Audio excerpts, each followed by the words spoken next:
When Amy Hook is asked what inspires her to persevere in confronting challenges when others would have given up, she says, I just wanted a regular life.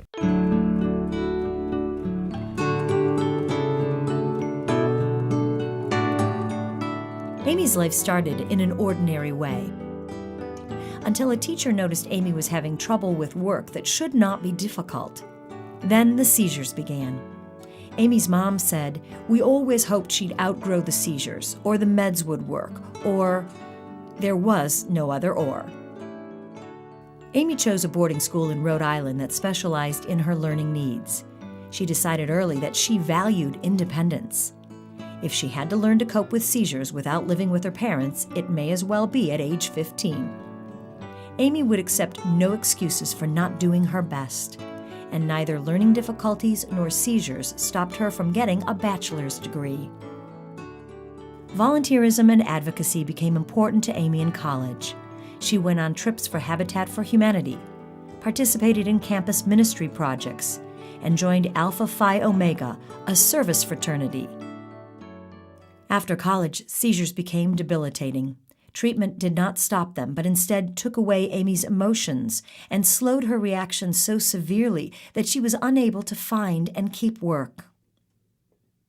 Amy pursued another degree and pursued another option for controlling her seizures, surgery that would sever the hemispheres of her brain. A test for surgery caused a stroke and left Amy without the use of the right side of her body. You know, Aim, bless you, I would have quit. I don't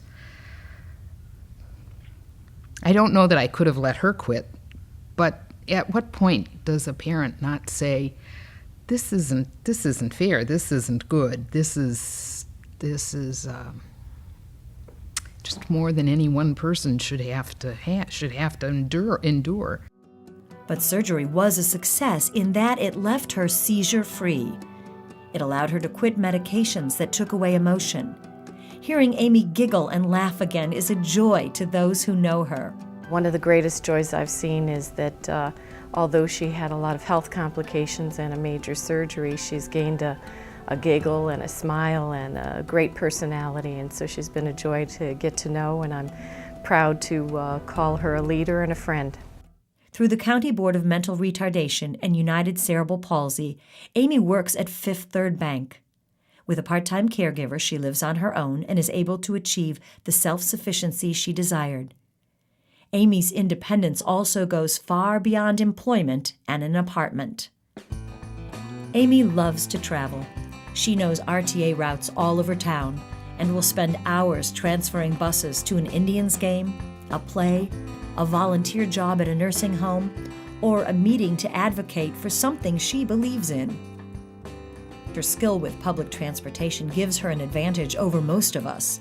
Amy can go to any major city in the world and do just fine.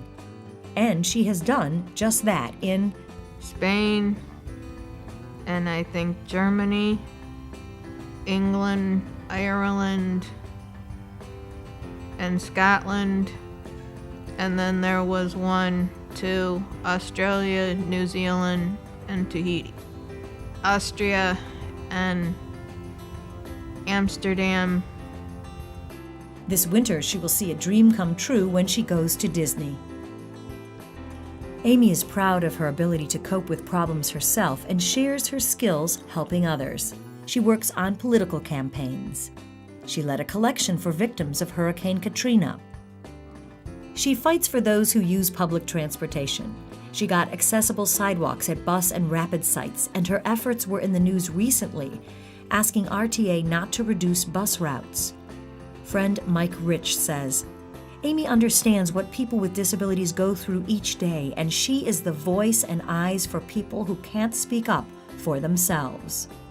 Amy is in People First, a self-advocate group that teaches people about rights and how to advocate for themselves. She has learned well.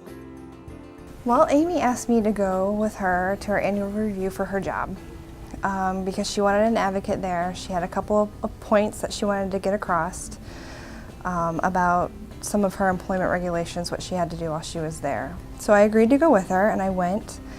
and sat. And that's basically all I did because Amy took care of all of it by herself. Persistence, stubbornness. I mean, that is probably the most important thing about advocacy. Perhaps the ultimate compliment of self-sufficiency is in the worry she causes her parents. Many times with Amy, we call her and all of a sudden it comes out on the phone that, oh yeah, 2 weeks ago, I did this or I did that. And we say, oh, that's nice. And it's things like that. It seem to happen all the time. It's truly amazing how she does do things, and she is so independent that she never gives it a second thought. She's doing things that she wants to do, and she's capable of doing, and we have to learn that she's capable of doing that. She has continued to do things and be involved and want to do more. Want to do more than her parents would let her, but that's her choice. And she's always chosen to do more than we would recommend, and we're proud of her for that. When her parents worry who will take care of Amy when they're gone, they can rest assured in large part the answer is Amy will. I just want to live my life like a regular life, I guess. Amy Hook lives not just a regular life, she lives an extraordinary life. So far, nothing has kept her from achieving success and realizing her dreams. The Arc of Greater Cleveland is pleased and honored to present Amy Hook today with the 2008 Excellence in Self-Advocacy Award. For Amy, I wish her the best because she's nominated for an award, and she deserves it because she's a very hard worker and she does a lot of good. Congratulations. I think it's good that you're receiving this award, Amy, and I'm proud of you for receiving it. Congratulations, Amy. Hey, Amy, congratulations of receiving this award today. Your dedication on behalf of the community is greatly appreciated. Amy Hooks is getting an award. Congratulations to Amy Hooks. Congratulations from Juanita Thompson.